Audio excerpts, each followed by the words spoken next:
It's time to turn setbacks into setups, failures into fuel, and transform yourself into the unstoppable force you were meant to be.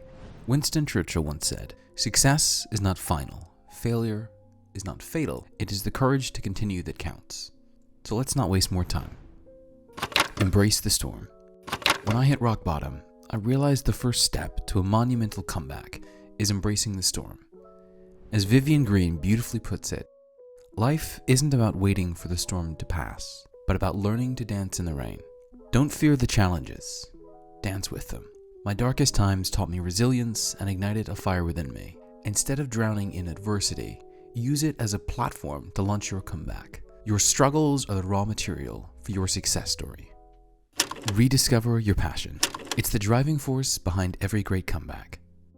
Take a step back and ask yourself what truly sets your soul on fire. When life knocks you down, your passion will be the compass guiding your way back up. In the words of Steve Jobs, "The only way to do great work is to love what you do." In my journey, I rediscovered my love for helping people become their best version, and it became the cornerstone of my resurgence. Find your passion and let it fuel your comeback. Craft a bulletproof plan. Once you've found your passion, it's time to craft a bulletproof plan. As Benjamin Franklin wisely stated, if you fail to plan, you are planning to fail. Map out your goals, break them down into actionable steps, and execute with precision. I remember the turning point in my life was when I meticulously planned out my comeback in small, achievable milestones.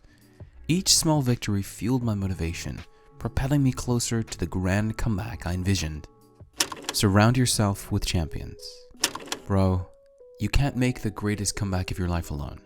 Surround yourself with champions who uplift and inspire you. As Jim Rohn wisely stated, you are the average of the 5 people you spend the most time with. When I was down and out, having a supportive network played a pivotal role in my resurgence. Your circle should be filled with those who believe in your potential and push you to be the best version of yourself. Learn from setbacks. In the words of Winston Churchill, "Success is stumbling from failure to failure with no loss of enthusiasm." Embrace setbacks as opportunities to learn and grow. Your setbacks are not roadblocks, they're detours leading you to a more profound understanding of yourself. Every stumble is a step closer to your ultimate triumph. Cultivate a warrior mindset. To make the greatest comeback, cultivate a warrior mindset. As Vince Lombardi said, it's not whether you get knocked down, it's whether you get up. Train your mind to see challenges as opportunities and failures as stepping stones. Your mindset will determine your comeback's magnitude, so choose resilience over defeat. Let me know in the comment section below if you'd like a video on how to build a warrior mindset. Remember, life is a series of comebacks. It's not about avoiding the punches, but about getting back up stronger each time. Your greatest comeback is just around the corner. See you much stronger in the next video.